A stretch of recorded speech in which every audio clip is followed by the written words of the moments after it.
Have friends in high places to supersize your business. Sharon Horne-Ellstrom here, and our idiom today, our relationship-related idiom, is to have friends in high places. This is one of those idioms that has been around for literally centuries.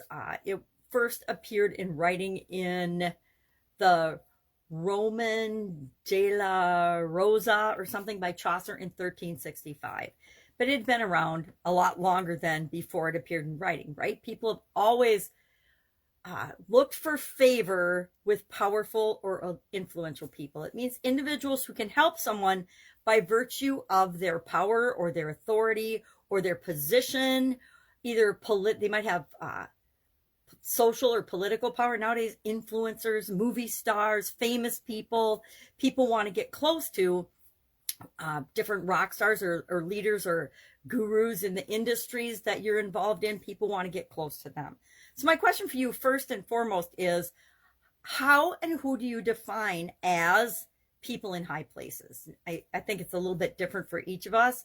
I think people that are spiritually developed and personally developed and making the world a better place, I define them as friends in high places.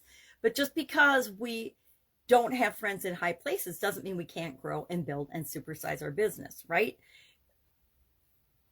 So my first question is, do you have friends in high places? Do you have powerful or political or socially powerful friends that you can tap into or that have helped you to build and grow and supersize your business? The vast majority of us will say no to that question. And today, what's awesome about the internet, what's awesome about social media, because there's lots of bad things about those things, as well as good, is that we have access to people and resources that we never had access to before. Before, you had to almost be in physical proximity to people in order to make friends and be a part of their inner circle, a part of their circle. But nowadays, with the internet, with our access to information, anyone, anywhere can tap into the wisdom, the intelligence, the example that's set by people that they aspire and look up to.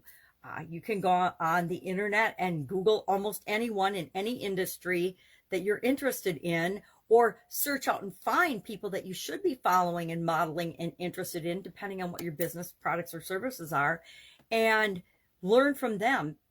There's so much information available today. Lack of information is never what prevents us from growing our businesses. If anything, it's just the opposite. We get inundated, we get frozen with too much information, and instead of filtering through all of the noise and determining what we actually need to do, what framework we actually need to follow to supersize and grow our business, we get distracted. Our attention gets pulled in a gazillion different directions. So I actually love this particular idiom, to have friends in high places, not because I have friends in high places, but because I know that by modeling people that have done what I want to do before, I can learn from them, I can shortcut my process, and I can do things a whole lot faster than I would ever be able to if I was having to figure everything out on my own.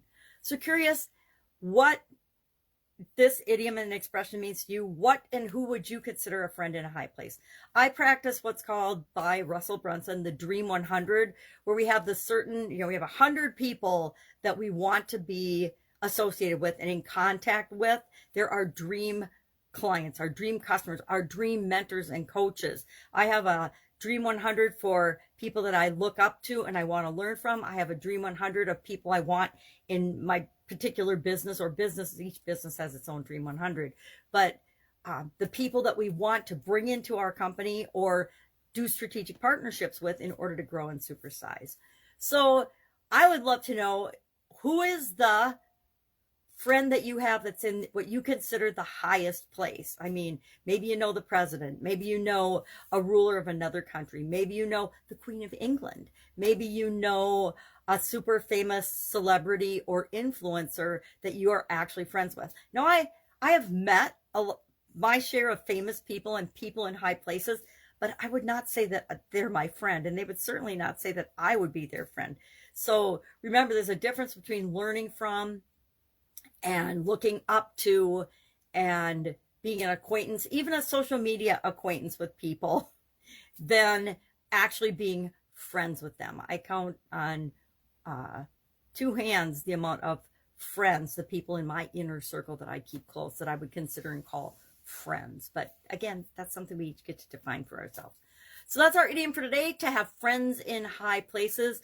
You know, politicians, I think, are the masters of, probably politicians and mobsters. Maybe I watched too many movies about gangsters and crime and mobsters and corruption, but movie stars too know how to network and have friends in high places. But politicians are a prime example of hooking up with people and different entities that they think can move them up into the world of politics or the world of any industry. All right, have an awesome day. I'll be with you tomorrow. Bye.